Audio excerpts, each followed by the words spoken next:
എല്ലാവർക്കും നമസ്കാരം. എല്ലാവർക്കും സൂര്യാംശു മീഡിയാസിൻ്റെ പുതിയൊരു എപ്പിസോഡിലേക്ക് സ്നേഹസ്വാഗതം. ഇന്ന് ഇവിടെ പറയാൻ പോകുന്നത് കുറച്ച് മഹത് ഗ്രന്ഥങ്ങളെക്കുറിച്ചാണ്. നമ്മുടെ വാട്സപ്പിലും അതേപോലെ തന്നെ മെസ്സേജായിട്ടും എല്ലാവരും എന്ന് പറഞ്ഞാൽ ഒരുപാട് ആളുകൾ അന്വേഷിക്കുന്ന ഒരു കാര്യമുണ്ട്. വാസ്തുശാസ്ത്രം പഠിക്കാൻ അല്ലെങ്കിൽ ഇതിനെപ്പറ്റി വായിച്ചു മനസ്സിലാക്കാൻ പറ്റിയ ഗ്രന്ഥങ്ങൾ ഏതെങ്കിലും ഉണ്ടോ, ഏതൊക്കെയാണ് ഞങ്ങൾ വാങ്ങിക്കേണ്ടത് അല്ലെങ്കിൽ വായിക്കേണ്ടത് എന്ന് ചോദിച്ചിട്ട് ഒരുപാട് ആളുകൾ മെസ്സേജ് ചെയ്യുന്നുണ്ട്. അതിനുള്ള പ്രധാന കാരണം എന്താണെന്ന് വെച്ചാൽ, ഇന്ന് ഈ വാസ്തുശാസ്ത്രവും അതുമായി ബന്ധപ്പെട്ട എല്ലാ കാര്യങ്ങളും ആളുകൾക്ക് ഇന്ന് അനുഭവത്തിൽ ഒരുപാട് കാര്യങ്ങൾ പറയാനുണ്ട്. ഓരോരുത്തർ ഈ വാസ്തു നോക്കാതെയും ഒന്നും നോക്കാതെ നമ്മുടെ ഈ കയ്യിലൊക്കെ നല്ല രീതിയിൽ കാശുള്ള സമയത്ത് എന്തും ചെയ്യാം എന്നുള്ള അഹങ്കാരത്തോടു കൂടി പല കാര്യങ്ങളും ചെയ്തിട്ട് പിന്നെ കുറച്ചു കാലം കഴിയുമ്പോൾ അതിൻ്റെ ദുരിതം പല രീതിയിൽ കുടുംബങ്ങളെയും കുടുംബാംഗങ്ങളെയും ഒക്കെ ബാധിക്കുന്ന സമയത്താണ് അവർ ഈ വാസ്തുവിനെ കുറിച്ചും വാസ്തുശാസ്ത്രത്തെക്കുറിച്ചും ഒക്കെ ചിന്തിക്കുക. അപ്പോഴേക്കും ഒരുപാട് സമയം കഴിഞ്ഞു പോയിട്ടുണ്ടാവുമെങ്കിലും അവർ പിന്നെ അതിനെപ്പറ്റി പഠിക്കാനുള്ള ശ്രമം നടത്തുക. അത്തരത്തിൽ ഒരുപാട് ആളുകൾ ഇന്ന് വാസ്തുശാസ്ത്രത്തിലേക്ക് അതിനെ മനസ്സിലാക്കാനും പരിചയപ്പെടാനുമായിട്ട് കടന്നു വരുന്നുണ്ട്. അപ്പോൾ ആ ഒരു സാഹചര്യത്തിലാണ് നിരവധി വാട്സപ്പ് മെസ്സേജുകൾ വന്നതിൻ്റെ അടിസ്ഥാനത്തിലും കോള് വന്നതിൻ്റെ അടിസ്ഥാനത്തിലുമാണ് കുറച്ച് പുസ്തകങ്ങൾ, ഒരു 10-30 പുസ്തകങ്ങൾ ഈ ഒരു വീഡിയോയിലൂടെ പരിചയപ്പെടുത്താമെന്ന് കരുതിയത്. അപ്പം അതിനു വേണ്ടിയാണ് ഇന്നത്തെ ശ്രമം. അതിനു മുമ്പായി എൻ്റെ സൂര്യാംശു മീഡിയാസ് എന്ന് പറയുന്ന ഈ യൂട്യൂബ് ചാനൽ സബ്സ്ക്രൈബ് ചെയ്യാത്ത ആരെങ്കിലും ഉണ്ടെങ്കിൽ ഒന്ന് സബ്സ്ക്രൈബ് ചെയ്യണം. അതേപോലെ തന്നെ ഇതിൽ താല്പര്യമുള്ള പരമാവധി ആളുകളിലേക്ക്, നിങ്ങളുടെ സുഹൃത്തുക്കളിലേക്കും കുടുംബാംഗങ്ങളിലേക്കുമെല്ലാം ഈ ഒരു മെസ്സേജ് എത്തിക്കണം എന്നുകൂടി അഭ്യർത്ഥിക്കുകയാണ്. ഷെയർ ചെയ്തു കൊടുക്കുക. അതേപോലെ തന്നെ പരമാവധി ലൈക്ക് ചെയ്യുക. നിങ്ങൾക്ക് എന്തെങ്കിലും നെഗറ്റീവായിട്ടുള്ള കമൻറ്റുകളോ അല്ലെങ്കിൽ പോസിറ്റീവായിട്ടുള്ള കമൻറ്റുകളോ പറയാനുണ്ടെങ്കിൽ തീർച്ചയായിട്ടും അത് രണ്ടായാലും നമ്മുടെ ഈ വീഡിയോയുടെ അടിയിൽ അത് നിങ്ങൾക്ക് പോസ്റ്റ് ചെയ്യാവുന്നതാണ്. നല്ല കമൻ്റ് ആയാലും അത് സ്വീകരിക്കും. ഇനി മോശം കമൻ്റ് ആണെങ്കിലും അത് പോരായ്മകൾ പരിഹരിക്കാൻ ശ്രമിക്കുന്നതാണ്. അപ്പം എല്ലാവരും ഈ ഒരു വീഡിയോ ലൈക്ക് ചെയ്യണം, ഷെയർ ചെയ്യണം, സബ്സ്ക്രൈബ് ചെയ്യണം എന്ന് അഭ്യർത്ഥിച്ചുകൊണ്ട് കുറച്ച് പുസ്തകങ്ങൾ പരിചയപ്പെടുത്തുകയാണ്. ഈ ഒരു പുസ്തകം എന്ന് പറയുന്നത് ഒരുപക്ഷെ നിങ്ങൾ നല്ല വായനാശീലമുള്ള ആളുകളും അതേപോലെ തന്നെ ഒരുപാട് കാര്യങ്ങൾ വാസ്തുശാസ്ത്രത്തെക്കുറിച്ച് മനസ്സിലാക്കാൻ ആഗ്രഹിക്കുന്ന ആളുകളാണെങ്കിൽ നിങ്ങൾക്ക് ഒരുപാട് ഉപകാരപ്പെടും. അതുപോലെ തന്നെ ഒരു പുതിയ വീട് നിർമ്മിക്കാൻ ആഗ്രഹിക്കുന്ന ആളാണ് നിങ്ങളെങ്കിൽ, അല്ലെങ്കിൽ നിങ്ങളുടെ വീടിന് എന്തെങ്കിലും കറപ്ഷൻ വരുത്തണമെന്ന് ആഗ്രഹിക്കുന്ന ആളുകളാണെങ്കിൽ, അല്ലെങ്കിൽ ഒരുപാട് ആളുകളെ ചിലപ്പം നിങ്ങളുടെ വീട്ടിലൊക്കെ കൊണ്ടുവന്ന് നോക്കിച്ചിട്ടുണ്ടാവും. വീടിൻ്റെ വാസ്തുദോഷങ്ങളെ പറ്റി മനസ്സിലാക്കാൻ വേണ്ടി ഒരുപാട് ആചാര്യന്മാരൊക്കെ കൊണ്ടുവന്ന് നോക്കിച്ചിട്ടുണ്ടാവും. അപ്പോൾ ഒരുപക്ഷെ വ്യത്യസ്ത അഭിപ്രായങ്ങൾ വന്നിട്ടുണ്ടാവും. അങ്ങനെയുള്ള സമയത്തൊക്കെ നിങ്ങൾക്ക് മനസ്സിലേക്ക് വരും, ഈ വാസ്തുശാസ്ത്രം ഒന്ന് പഠിച്ചാലോ, അല്ലെങ്കിൽ പഠിക്കാൻ അല്ലെങ്കിൽ ഇതിനെപ്പറ്റി മനസ്സിലാക്കാൻ പറ്റിയ എന്തെങ്കിലും പുസ്തകങ്ങൾ കിട്ടിയിരുന്നെങ്കിൽ എന്ന് ആഗ്രഹിക്കുന്ന ആളുകൾക്ക് വേണ്ടിയാണ് ഈ പുസ്തകം പരിചയപ്പെടുത്തുന്നത്. അപ്പം ഒരു 10-30 പുസ്തകങ്ങൾ പരിചയപ്പെടുത്താനാണ് ഇവിടെ ആഗ്രഹിക്കുന്നത്. ഇതിൽ ആദ്യമായിട്ട് ഞാൻ പരിചയപ്പെടുത്തുന്ന പുസ്തകം എന്ന് പറയുന്നത് മനുഷ്യാലയ ചന്ദ്രിക എന്ന് പറയുന്ന പുസ്തകമാണ്. മനുഷ്യാലയ ചന്ദ്രിക അതേപോലെ തന്നെ അത് കുറച്ചുകൂടി വിപുലീകരിച്ച് ഡീറ്റെയിൽ ആയിട്ട് കൊടുത്തിട്ട് മലയാളം അർത്ഥം അടക്കം വ്യക്തമായിട്ട് കൊടുക്കുന്ന ഒരു പുസ്തകമാണ് മഹാമനുഷ്യാലയ ചന്ദ്രിക. ഇങ്ങനെ ഈ 2 പുസ്തകങ്ങളും പല ആചാര്യന്മാരും എഴുതിയത് നമുക്ക് കിട്ടും. ഇതൊക്കെ എന്ന് പറഞ്ഞാൽ മയമതം അതേപോലെ തന്നെ സമരാങ്കണ സൂത്രധാര തുടങ്ങിയിട്ടുള്ള മഹത് ഗ്രന്ഥങ്ങളിൽ നിന്ന് ക്രോഡീകരിച്ചിട്ട്, അങ്ങനെയുള്ള ഒരുപാട് ഗ്രന്ഥങ്ങളിൽ നിന്ന് ക്രോഡീകരിച്ച് വിവർത്തനം ചെയ്ത് വെച്ചിട്ടുള്ളതാണ്. സംസ്കൃത ഗദ്യവും അതേപോലെ തന്നെ മലയാള വിവർത്തനവും 2 പുസ്തകങ്ങളിലും കാണാം. രണ്ടും നല്ല പുസ്തകങ്ങളാണ്. ഇന്ന് വ്യാപകമായിട്ട് ആചാര്യന്മാർ ഈ ഒരു മനുഷ്യാലയ ചന്ദ്രിക അല്ലെങ്കിൽ മഹാമനുഷ്യാലയ ചന്ദ്രിക നിർമ്മാണ വിധിക്ക് ഉപയോഗിക്കുന്നുണ്ടെങ്കിൽ, അത് ഒരുപാട് നിർമ്മിതികളുടെ കാര്യത്തിന് വേണ്ടി ഇത് ഉപയോഗിക്കുന്നുണ്ടെങ്കിലും പല ആളുകളും പല സമയത്തും ഇത് ദുരുപയോഗം ചെയ്യുന്നുണ്ട് എന്നുള്ളതും കൂടി നമ്മൾ ഇവിടെ മനസ്സിലാക്കിക്കൊണ്ട് വേണം ഈ പുസ്തകത്തിനെ പരിചയപ്പെടാൻ. കാരണം എന്താ വെച്ചാൽ, ഈ മഹത് ഗ്രന്ഥത്തിൽ പറയുന്നത് 4 കെട്ട് സമ്പ്രദായത്തിലുള്ള ആ രീതിയിൽ എങ്ങനെ ഗ്രഹങ്ങൾ നിർമ്മിക്കാം. മനുഷ്യാലയ ചന്ദ്രിക എന്നാണ് ഇതിൻ്റെ പേരെങ്കിലും 4 കെട്ട് സമ്പ്രദായത്തിനെ കുറിച്ചും അതേപോലെ തന്നെ ദിശാല, ത്രിശാല അങ്ങനെയുള്ള കാര്യങ്ങളൊക്കെ കുറിച്ച് ഇതിൽ പ്രതിപാദിക്കുന്നുണ്ട്. ഒരുവിധം കാണാൻ പറ്റും. പക്ഷെ നമ്മൾ ഇന്ന് സർവ്വസാധാരണമായി മനുഷ്യൻ വസിച്ചു വരുന്ന ഏകശാല, അല്ലെങ്കിൽ നമ്മളിപ്പോൾ സാധാരണ പറയുകയാണെങ്കിൽ ഒരു സിംഗിൾ വീട്, ഒരു സാധാ വീട്, സാധാരണക്കാരന്റെ സാധാരണ വീട്, ആ വീടിനെ കുറിച്ച് സത്യത്തിൽ ഈ മനുഷ്യാലയ ചന്ദ്രികയിൽ എവിടെയും പ്രതിപാദിക്കുന്നില്ല എന്നുള്ളത് ഒരു വിഷയമാണ്. അപ്പോൾ പല ആളുകളും, പല ആചാര്യന്മാരും ഈ ഗ്രഹങ്ങളൊക്കെ ചെയ്യുന്ന സമയത്ത് ഏറ്റവും കൂടുതൽ ഇന്ന് ഉപയോഗിച്ചു വരുന്നത് മനുഷ്യാലയ ചന്ദ്രികയാണ്. പക്ഷേ മനുഷ്യാലയ ചന്ദ്രിക ഉപയോഗിച്ചിട്ട് പൂർണ്ണമായും അത് ഉൾക്കൊണ്ടുകൊണ്ട് മാത്രം ഒരു നമ്മളിന്ന് സാധാരണ ജീവിക്കുന്ന ഒരു വീട് ചെയ്യാൻ പറ്റില്ല എന്നുള്ളത് യാഥാർത്ഥ്യമാണ്. കാരണം എന്താ വെച്ചാൽ അതിന് മറ്റ് ഗ്രന്ഥങ്ങളെ, മറ്റ് പല ഗ്രന്ഥങ്ങളെയും ആശ്രയിക്കേണ്ടതുണ്ട്. അപ്പൊ മനുഷ്യാലയ ചന്ദ്രികയിൽ പറയുന്നതാണ് ഏകശാലന്റെ എന്ന തോന്നലോട് കൂടി ചെയ്യുന്ന ഒരുപാട് ആളുകളുണ്ട്. പക്ഷെ അങ്ങനെയല്ല. മനുഷ്യാലയ ചന്ദ്രികയിൽ ഏകശാലയെ കുറിച്ച് പറയുന്നില്ല എന്നുള്ളത് അധിക പേർക്കും അറിയില്ല എന്നുള്ളത് വലിയൊരു യാഥാർത്ഥ്യമാണ്. അപ്പൊ അതുകൊണ്ട് മനുഷ്യാലയ ചന്ദ്രിക പഠിക്കുമ്പോൾ നമ്മൾ മനസ്സിലാക്കുക, നമ്മളെ ഏകശാലേന്റെ മാത്രമല്ല, അതുമായിട്ട് ബന്ധപ്പെട്ട ഏകശാലയുടെ കാര്യങ്ങൾ പഠിക്കണമെങ്കിൽ ഒരുപാട് ഈ മനുഷ്യാലയ ചന്ദ്ര അല്ലാതെ അതിലുപരി ഒരുപാട് ഗ്രന്ഥങ്ങൾ ആശ്രയിക്കേണ്ടതായിട്ടുണ്ട്. അത് എല്ലാവരും മനസ്സിലാക്കുക. പിന്നെ ഒന്ന് ഏറ്റവും പ്രധാനപ്പെട്ടത്, വാസ്തു ശാസ്ത്രത്തെക്കുറിച്ച് അറിയാൻ ആഗ്രഹിക്കുന്ന ആളുകൾക്ക് ഏറ്റവും പ്രധാനപ്പെട്ട ഗ്രന്ഥങ്ങളിലൊന്നാണ് തന്ത്ര സമുച്ചയം. തന്ത്ര സമുച്ചയത്തിൽ ഒരുപാട് കാര്യങ്ങൾ, അത് തന്ത്ര സമുച്ചയം ശില്പഭാഗത്തിൽ ഒരുപാട് കാര്യങ്ങൾ നമുക്കൊരു വാസ്തു പഠിക്കാൻ ആഗ്രഹിക്കുന്ന ആളുകൾക്ക് ഉള്ള ഒരുപാട് അറിവുകൾ നൽകുന്ന ഒരു ഗ്രന്ഥമാണ് ഈ തന്ത്ര സമുച്ചയം എന്ന് പറയുന്നത്. അത് വളരെ നല്ലൊരു ഗ്രന്ഥമാണ്. ഏറ്റവും കൂടുതൽ ഇന്ന് ശില്പഭാഗം അത്തരം കാര്യങ്ങൾ കൈകാര്യം ചെയ്യുന്നതിന് വേണ്ടി ഒരുപാട് ആളുകൾ, ആചാര്യന്മാരാണ് ആശ്രയിക്കുന്ന ഒരു ഗ്രന്ഥമാണ്. ഇതിനോടൊപ്പം നമുക്ക് ചേർത്ത് വായിക്കാവുന്ന മറ്റൊരു ഗ്രന്ഥമാണ് മാധവ്ജിയുടെ ക്ഷേത്ര ചൈതന്യ രഹസ്യം. ഇതിൽ വാസ്തു സംബന്ധമായ കാര്യങ്ങളും ക്ഷേത്ര കാര്യങ്ങളും ഒക്കെ നമ്മൾ ഒരു ഭക്തൻ എന്ന നിലയിലോ അല്ലെങ്കിൽ ഒരു വാസ്തു പഠിക്കാൻ ആഗ്രഹിക്കുന്ന ഒരു വ്യക്തി എന്നുള്ള നിലയിലോ ഈ ഒരു ഗ്രന്ഥത്തെ സമീപിക്കുകയാണെങ്കിൽ ഒരുപടി കാര്യങ്ങൾ നമുക്ക് ഇന്ന് ആചാരാനുഷ്ഠാനത്തിന്റെ ഭാഗമായിട്ടുള്ള കാര്യങ്ങൾ ഉൾപ്പെടെ നമ്മുടെ ക്ഷേത്ര ചൈതന്യ രഹസ്യത്തിൽ കാണാൻ പറ്റും. ഇതിൻ്റെ ഒരു ബേസ് എന്താണെന്ന് ചോദിച്ചാൽ അത് ഈ എന്താ പറയുക, നമ്മുടെ തന്ത്ര സമുച്ചയം തന്നെയാണ്.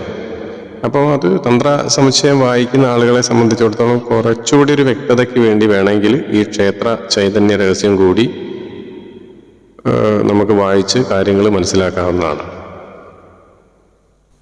അതുപോലെ തന്നെ ഈ വാസ്തുശാസ്ത്രത്തെ അറിയാൻ ആഗ്രഹിക്കുന്ന ആളുകൾക്ക് റെഫർ ചെയ്യാൻ പറ്റുന്ന ഒരു ഗ്രന്ഥമാണ് സ്കന്ദപുരാണം. അതേപോലെ തന്നെ അതിനോട് ചേർത്ത് വായിക്കാവുന്ന ഒന്നാണ് മത്സ്യപുരാണം.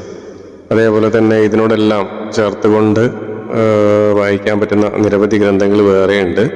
തൽക്കാലം ഞാനിവിടെ ഈ സ്കന്ദപുരാണം പരിചയപ്പെടുത്തുകയാണ്. ഇത് നല്ലൊരു ഗ്രന്ഥമാണ്. ഒരുപാട് കാര്യങ്ങൾ, സംഗതി ഈ സുബ്രഹ്മണ്യനുമായിട്ട് ബന്ധപ്പെട്ട കാര്യങ്ങളാണെങ്കിലും അതിലും ഇത്തരം കാര്യങ്ങൾ ചില സ്ഥലങ്ങളിൽ പ്രതിപാദിക്കുന്നുണ്ട്. അത് ഉപയോഗപ്പെടുത്താവുന്നതാണ്. ഇതുപോലെ ഉള്ള മറ്റൊരു ഗ്രന്ഥമാണ് വാസ്തുലക്ഷണം എന്ന് പറയുന്നത്. ഏറ്റവും സാധാരണക്കാരായിട്ടുള്ള വാസ്തുവിനെ അറിയാൻ ആഗ്രഹിക്കുകയും അതേപോലെ തന്നെ വാസ്തുശാസ്ത്രത്തെക്കുറിച്ച് ഒന്നും അറിയാത്ത ആളുകൾക്ക് തുടങ്ങി വെക്കാവുന്ന ഗ്രന്ഥങ്ങളാണ് വാസ്തുലക്ഷണം എന്ന് പറയുന്നത്. നമ്മുടെ ഭൂമി സംബന്ധമായ കാര്യങ്ങളും അതിൻ്റെ എല്ലാ വിഷയങ്ങളും ഒരു തുടക്കക്കാരൻ എന്ന നിലയിൽ മനസ്സിലാക്കാൻ പറ്റുന്ന ഒരു ഗ്രന്ഥമാണ് വാസ്തുലക്ഷണം. അതേപോലെ തന്നെ എൻ കോയിത്തട്ട എന്ന് പറയുന്ന വളരെ പ്രശസ്തനായ ഒരു ആചാര്യൻ്റെ പുസ്തകമാണ് കോപശാസ്ത്രം. എന്ന് നമ്മളൊരു വീടൊക്കെ ഉണ്ടാക്കുമ്പോൾ അത്യാവശ്യമായി വേണ്ട ഗ്രന്ഥങ്ങളിലൊന്നാണ്. ഇതിലുള്ള പല കാര്യങ്ങളും നമ്മൾ ഇന്ന് പ്രയോഗിക്കാൻ പറ്റാത്ത രീതിയിൽ കാലഹരണപ്പെട്ടതാണെങ്കിലും പക്ഷേ ഒരുപാട് കാര്യങ്ങൾ നമുക്ക് അറിവ് നൽകുന്ന കാര്യങ്ങൾ ഇതിൽ വളരെ വിശദമായിട്ട് തന്നെ പ്രതിപാദിച്ചിട്ടുണ്ട്. ഇത് വളരെ ചെറിയൊരു ബുക്കാണ്. വളരെ വിശദമായിട്ട് തന്നെ കാര്യങ്ങൾ അതിൽ പ്രതിപാദിച്ചിട്ടുണ്ട്. നമുക്ക് ഉൾക്കൊള്ളാൻ പറ്റുന്ന കാര്യങ്ങൾ സ്വീകരിക്കാം, അല്ലാത്തത് ഒഴിവാക്കാം. മറ്റൊരു ഗ്രന്ഥമാണ് ഈ വിശ്വകർമ്മീയം എന്ന് പറയുന്നത്. ഇതൊരു പഴയ ഗ്രന്ഥമാണ്. ഒരുപാട് കാര്യങ്ങൾ ഇതിലും നിർദ്ദേശിച്ചിട്ടുണ്ട്. ആചാര്യ നിർദ്ദേശങ്ങൾ ഒരുപാടുണ്ട്. പറ്റുന്നവർക്ക് ഇത് ഉപയോഗപ്പെടുത്താം. അതേപോലെ തന്നെ വാസ്തു കൗമുദി, ഈ വടക്കേ മലബാറിലേക്ക് ഒക്കെ ഏറ്റവും കൂടുതൽ ആചാര്യന്മാർ റെഫർ ചെയ്യുന്ന ഒരു പുസ്തകമാണ് ഈ വാസ്തു കൗമുദി എന്ന് പറയുന്നത്. ശില്പശാസ്ത്രവുമായിട്ട് ബന്ധപ്പെട്ടതാണ്. തണ്ണീർമുക്കം വാസ്തു ആചാര്യ എന്ന് പറയുന്ന വളരെ പ്രശസ്തനായിട്ടുള്ള ആചാര്യൻ്റെ ഒരു പുസ്തകമാണ്.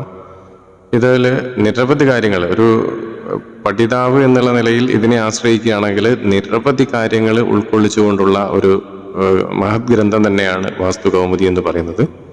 ഇത് താല്പര്യമുള്ളവർക്ക് ഇതും വാങ്ങി വായിക്കാവുന്നതാണ്. ഇതോടൊപ്പം ചേർത്ത് വായിക്കാവുന്ന ഒന്നാണ്, ശില്പശാസ്ത്രവുമായിട്ട് ബന്ധപ്പെട്ടതാണ്. അത് VK വാസു ആചാര്യയുടെ ഗൃഹചിത്രാവലി എന്ന് പറയുന്ന പുസ്തകം. ഇത് വലിയ കുഴപ്പമില്ലാത്തൊരു ഗ്രന്ഥമാണ്. ഒരുപാട് കാര്യങ്ങൾ ഇതിലും നമുക്ക് പുതിയ വ്യക്തികളെ സംബന്ധിച്ചിടത്തോളം ആശ്രയിക്കുന്നവർക്ക് ഒരുപാട് കാര്യങ്ങൾ ഇതിലും റെഫർ ചെയ്യാവുന്നതാണ്. പിന്നെ വാസ്തു ആചാര്യന്മാരായിട്ടുള്ള ആളുകൾ ഏറ്റവും കൂടുതൽ ഉപയോഗിക്കുന്ന, അല്ലെങ്കിൽ എല്ലാവർക്കും ഉപയുക്തമാകുന്ന ഒരു ഗ്രന്ഥമാണ് വേദഗണിതം എന്ന് പറയുന്നത്. നമ്മളിന്ന് കേട്ടിട്ടുണ്ടാവും അബാക്കസ് എന്നൊക്കെ പറഞ്ഞിട്ട് പഠിപ്പിക്കുന്നേ. ഇതിൻ്റെ വേറൊരു വേർഷനാണത്. അപ്പോൾ വേദഗണിതം പഠിച്ചു കഴിഞ്ഞാൽ നമുക്ക് കണക്ക് കൂട്ടാനൊക്കെ വളരെ എളുപ്പമാണ്. അപ്പം ഇത് വാസ്തു ആചാര്യന്മാർക്ക് മാത്രമല്ല, സ്കൂൾ കുട്ടികൾക്കൊക്കെ ഉപയോഗപ്പെടുത്താൻ പറ്റുമെങ്കിൽ വളരെയധികം നല്ലൊരു ഗ്രന്ഥമാണ് ഈ വേദഗണിതം എന്ന് പറയുന്നത്. അതേപോലെ തന്നെ വാസ്തു ആചാര്യന്മാരെ ഏറ്റവും കൂടുതൽ ആശ്രയിക്കുന്ന ഗ്രന്ഥങ്ങളിലൊന്നാണ് ശില്പിരത്നം. ഇത് പൂർവാർദ്ധവും ഉത്തരാർദ്ധവും ഉണ്ട്. ഇത് പല ആചാര്യന്മാരായിട്ട് എഴുതിയിട്ടുണ്ട്. ഇത് ശരിക്കും പറഞ്ഞാൽ വാസ്തു പഠിക്കുന്ന അല്ലെങ്കിൽ വാസ്തു ചെയ്യുന്ന ആചാര്യന്മാരുടെ വളരെ അടിസ്ഥാനപരമായിട്ടുള്ള ഒരു ഗ്രന്ഥമായിട്ട് കണക്കാക്കുന്ന ഒന്നാണ് ശില്പരത്നം എന്ന് പറയുന്നത്. ഇതിൽ A to Z കാര്യങ്ങൾ ഓരോന്നിൻ്റെയും കൊടുത്തിട്ടുണ്ട്. പക്ഷെ വായിച്ച് മനസ്സിലാക്കാൻ ഒരു സാധാരണക്കാരനെ സംബന്ധിച്ചിടത്തോളം കുറച്ച് ബുദ്ധിമുട്ടുണ്ട്. കുറച്ച് കാര്യങ്ങൾ അറിയുന്ന ആളുകളെ സംബന്ധിച്ചിടത്തോളം, അതായത് വാസ്തുശാസ്ത്രവുമായിട്ട് ബന്ധപ്പെട്ട് കുറച്ച് കാര്യങ്ങൾ അറിയുന്ന ആളുകളെ സംബന്ധിച്ചിടത്തോളം ഇത് വായിച്ചു കഴിഞ്ഞാൽ പെട്ടെന്ന് മനസ്സിലാവും. അത്തരത്തിലുള്ളൊരു ഗ്രന്ഥമാണ് ഇത് താല്പര്യമുള്ളവർക്ക് വാങ്ങി ഉപയോഗിക്കാം. അതേപോലെ ഈ ശില്പരത്നത്തിന്റെ കൂടെ തന്നെ ഇന്ന് ഏറ്റവും കൂടുതൽ പ്രചാരത്തിലുള്ള ഒരു ഗ്രന്ഥമാണ് മയമതം എന്ന് പറയുന്നത്. മയമതം എന്ന് പറയുന്നത് നമ്മുടെ വാസ്തുശാസ്ത്രത്തിന്റെ A to Z കാര്യങ്ങൾ പലയിടങ്ങളിലായിട്ട് അതിൽ പ്രതിപാദിക്കുന്നുണ്ട്. പക്ഷേ ചില കാര്യങ്ങളിൽ മറ്റ് ശാസ്ത്ര ഗ്രന്ഥങ്ങളുമായിട്ട് ചെറിയ ചെറിയ അഭിപ്രായ വ്യത്യാസങ്ങൾ ഉണ്ടെങ്കിലും ഇന്ന് ഏറ്റവും കൂടുതൽ പ്രചാരത്തിലുള്ളതും ആചാര്യന്മാർ ഏറ്റവും കൂടുതൽ റെഫർ ചെയ്യുന്നതായിട്ടുള്ളൊരു ഗ്രന്ഥമാണ് മയമതം. അതാണ് അതിൻ്റെ ഏറ്റവും വലിയ പ്രത്യേകത. ഇതിലാണ് ശരിക്കും നമ്മുടെ ഈ അളവിൻ്റെ പ്രാധാന്യത്തെക്കുറിച്ച് ഏറ്റവും കൂടുതൽ ചർച്ച ചെയ്യപ്പെടുന്ന ഒരു ഗ്രന്ഥമാണ് മയമതം. അതിൽ പ്രത്യേകമായിട്ട് പറയുന്നൊരു കാര്യം എന്താ വെച്ചാൽ, സർവേഷാം അഭിവാസ്തൂന മാനേനൈമ വിനിശ്ചയതസ്മാൻ മാനോപകരണം വക്ഷിയ സംക്ഷേപതക്രമാത് എന്ന് പറയുന്നൊരു ശ്ലോകം തുടങ്ങി പോകുന്നുണ്ട്. അതിൽ വളരെ കൃത്യമായിട്ട് പറയുന്നുണ്ട് അളവിനാണ് വാസ്തുവിലെ ഏറ്റവും പ്രാധാന്യം എന്ന് പറയുന്നുണ്ട്. അത് നമുക്കറിയാം, പല ആചാര്യന്മാരും പറയുന്നത് കേട്ടിട്ടുണ്ട്. പല ആചാര്യന്മാരല്ല, ചില ആളുകൾ ഈ യൂട്യൂബിലൊക്കെ പറയുന്നത് കേട്ടിട്ടുണ്ട് അളവിന് വലിയ പ്രാധാന്യം ഇല്ല എന്ന് പറയും. പക്ഷെ അങ്ങനെയല്ല, വാസ്തുശാസ്ത്രം പറയുന്നത് എന്താ വെച്ചാൽ അളവിനാണ് പ്രാധാന്യം എന്നാണ്. അതിന് ഏറ്റവും വലിയ ഉദാഹരണമല്ലേ, നമ്മളിപ്പം ഒരു മനുഷ്യൻ ജനിച്ചു കഴിഞ്ഞാൽ അതിൽ അളവും കാര്യമൊന്നും ഇല്ലെങ്കിൽ വികൃത രൂപമായി മാറൂലേ. ഇപ്പോൾ കൈ രണ്ട് കൈ രണ്ട് നീളം, രണ്ട് കാല് വേറെ വേറെ നീളമൊക്കെ ആയാൽ ആള് വികൃതമായില്ലേ. അപ്പം അതുപോലെയല്ല, ശരിക്കും അളവിന് വലിയ പ്രാധാന്യമുണ്ട്. അതേപോലെ തുടക്കക്കാർക്ക് ഏറ്റവും കൂടുതൽ ഉപയോഗിക്കാവുന്ന ഒരു പുസ്തകമാണ് മംഗലപാഠം എന്ന് പറയുന്നത്. മംഗലപാഠം, ഈ മംഗലപാഠം എന്ന് പറയുന്നത് മനുഷ്യാലയ ചന്ദ്രികേൻ്റെ മറ്റൊരു വേർഷനാണ്, അല്ലെങ്കിൽ അതിൻ്റെ വിവർത്തനം എന്ന് തന്നെ പറയാം. അതാണ് ശരിക്ക്. അതേപോലെ തന്നെ ഒന്നാണ് മനുഷ്യാലയ വിധി എന്ന് പറയുന്നത്. ഇതും മനുഷ്യാലയ ചന്ദ്രികയായിട്ട് വലിയ വ്യത്യാസമൊന്നുമില്ല. അതേപോലെ തന്നെ വാസ്തുവിദ്യാ ദർശനം എന്ന് പറയുന്ന പുസ്തകം, പിന്നെ കെട്ടിടങ്ങൾ എന്ന് പറയുന്ന പുസ്തകം, ഇതൊക്കെ നമുക്ക് റെഫർ ചെയ്താൽ ഓരോരോ കാര്യങ്ങൾ ഇതിൽ കിട്ടും. അതേപോലെ തന്നെ ബൃഹത്തായിട്ടുള്ള ഒരു ബേസിക് ആയിട്ടുള്ള ഗ്രന്ഥമാണ് ബൃഹൽ സംഹിത എന്ന് പറയുന്നത്.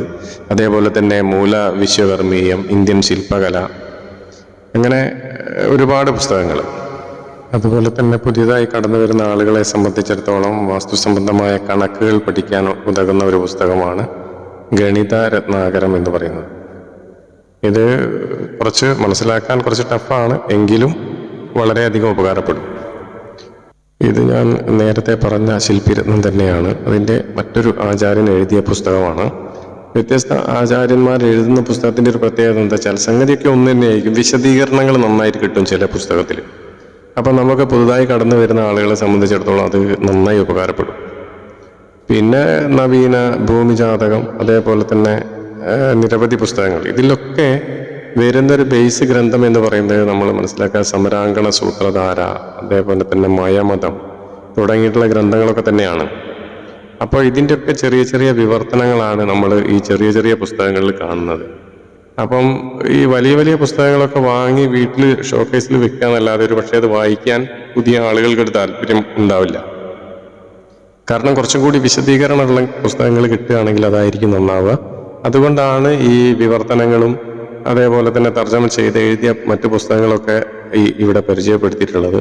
താല്പര്യമുള്ള ആളുകൾക്ക് ഇത്തരം പുസ്തകങ്ങളൊക്കെ വാങ്ങി വായിക്കാവുന്നതാണ്. പിന്നെ പുതുതായി കടന്നു വരുന്ന ആളുകൾക്ക് പരിചയപ്പെടാൻ പറ്റിയ ഒരു പുസ്തകമാണ് കണിപ്പയ്യൂർ ശങ്കരൻ നമ്പൂതിരിപ്പാടിൻ്റെ ലേഖന സമാഹാരം. അദ്ദേഹത്തിൻ്റെ കാലഘട്ടത്തിൽ അദ്ദേഹത്തിൻ്റെ അനുഭവങ്ങളും കാര്യങ്ങളൊക്കെ എഴുതി ചേർത്തിട്ടുള്ള ഒരു ഗ്രന്ഥമാണ് ഇത്. ഇതും തുടക്കക്കാർക്ക് നല്ലൊരു എന്താ പറയുക, നമുക്കൊരു ഉണർവുണ്ടാവും ഈ ഒരു ശാസ്ത്രത്തെക്കുറിച്ച് പഠിക്കാനും അത് മനസ്സിലാക്കാനുള്ള ഒരു താല്പര്യം കടന്നു വരാൻ പറ്റിയൊരു ഗ്രന്ഥമാണ്, ഒരു പുസ്തകമാണ് ഇത്. അതും കൂടി ഇവിടെ പരിചയപ്പെടുത്തുകയാണ്. അതോടൊപ്പം തന്നെ മറ്റൊന്ന്, നമ്മുടെ എല്ലാവരും ചോദിക്കുന്നൊരു കാര്യമാണ് പഞ്ചശിരസ് സ്ഥാപിക്കുന്നതിനെ പറ്റിയൊക്കെ ഒരുപാട് ആളുകൾ ചോദിക്കലുണ്ട്. വീട്ടിൽ പഞ്ചശിരസ് സ്ഥാപിച്ചാൽ വാസ്തുദോഷം മാറുമോ, എന്താണ് പഞ്ചശിരസിൻ്റെ പ്രത്യേകത എന്നൊക്കെ ചോദിക്കാറുണ്ട്. അപ്പോൾ ആ വാസ്തുബലിയും പഞ്ചശിര സ്ഥാപനവും എന്ന ആ ഒരു ഗ്രന്ഥം കൂടി ഇവിടെ പരിചയപ്പെടുത്തുകയാണ്. അപ്പം അക്കാര്യം ചോദിക്കുന്ന ആളുകളോട് പറയാനുള്ളത്, നമ്മൾ പഞ്ചശിരസ് സ്ഥാപിക്കുന്നത് വാസ്തുദോഷത്തിൽ വരുന്ന മർമ്മദോഷങ്ങൾക്ക് മാത്രമാണ്. വാസ്തുവിലെ എല്ലാ ദോഷങ്ങൾക്കും കൊണ്ട് പഞ്ചശിരസ് സ്ഥാപിക്കുക എന്നുള്ളതല്ല. വാസ്തുവിൽ വരുന്ന നമ്മളൊരു വീടൊക്കെ വെച്ച് കഴിയുമ്പോൾ എന്തെങ്കിലും മർമ്മദോഷങ്ങൾ, അത് മർമ്മദോഷങ്ങൾ എന്നൊരു പക്ഷേ ഞാനിപ്പം പറഞ്ഞാൽ നിങ്ങൾക്ക് മനസ്സിലാവില്ല. അത് ശാസ്ത്രം പഠിക്കുകയാണെങ്കിൽ അല്ലെങ്കിൽ കുറേ പുസ്തകങ്ങളൊക്കെ വായിച്ചു കഴിയുമ്പോൾ അതിൻ്റെ കാര്യങ്ങൾ മനസ്സിലാവും. അത്തരം മർമ്മദോഷങ്ങൾക്ക് മാത്രം പരിഹാരമായിട്ടുള്ളതാണ് ഈ പഞ്ചശിര സ്ഥാപനം എന്ന് പറയുന്നത്. അതോടൊപ്പം നടത്തുന്നതാണ് വാസ്തുബലി. അതല്ലാതെയും വാസ്തുബലി നടത്താം, അതിനൊന്നും കുഴപ്പമില്ല. ഏതായാലും 10-28-30ഓളം ഗ്രന്ഥങ്ങൾ ഞാനിവിടെ പരിചയപ്പെടുത്തുകയുണ്ടായി. ആർക്കെങ്കിലും ഇതിലൊരു താല്പര്യം ഉണ്ടെങ്കിൽ അത്തരം പുസ്തകങ്ങളൊക്കെ വാങ്ങി വായിക്കാൻ വേണ്ടി അഭ്യർത്ഥിക്കുകയാണ്. പിന്നെ ഇതുമായിട്ട് ബന്ധപ്പെട്ട എന്തെങ്കിലും സംശയങ്ങളോ കാര്യങ്ങളോ ഉണ്ടെങ്കിൽ നിങ്ങൾക്ക് മെസ്സേജ് ചെയ്യാം. അല്ല എൻ്റെ വാട്സപ്പ് നമ്പർ ഇതിൽ കൊടുക്കുന്നുണ്ട്, വാട്സപ്പിലേക്ക് മെസ്സേജ് അയക്കാം. ഏതായാലും ഈ വീഡിയോ നിങ്ങൾക്ക് ഇഷ്ടപ്പെട്ടെങ്കിൽ നിങ്ങളിത് പരമാവധി ഷെയർ ചെയ്യുക, സബ്സ്ക്രൈബ് ചെയ്യുക. ഇത്തരം കാര്യങ്ങളിൽ താല്പര്യമുള്ള ആളുകൾക്ക് എൻ്റെ സൂര്യാംശു മീഡിയാസ് എന്ന് പറയുന്ന ചാനലിൻ്റെ ലിങ്ക് അയച്ചു കൊടുക്കുക. ഇത്തരം കാര്യങ്ങളാണ് ഈ ഒരു അവസരത്തിൽ പറയാനുള്ളത്. ഇനി മറ്റൊരു വീഡിയോയുമായിട്ട് അടുത്ത ദിവസം തന്നെ കാണാം. എല്ലാവർക്കും നമസ്കാരം.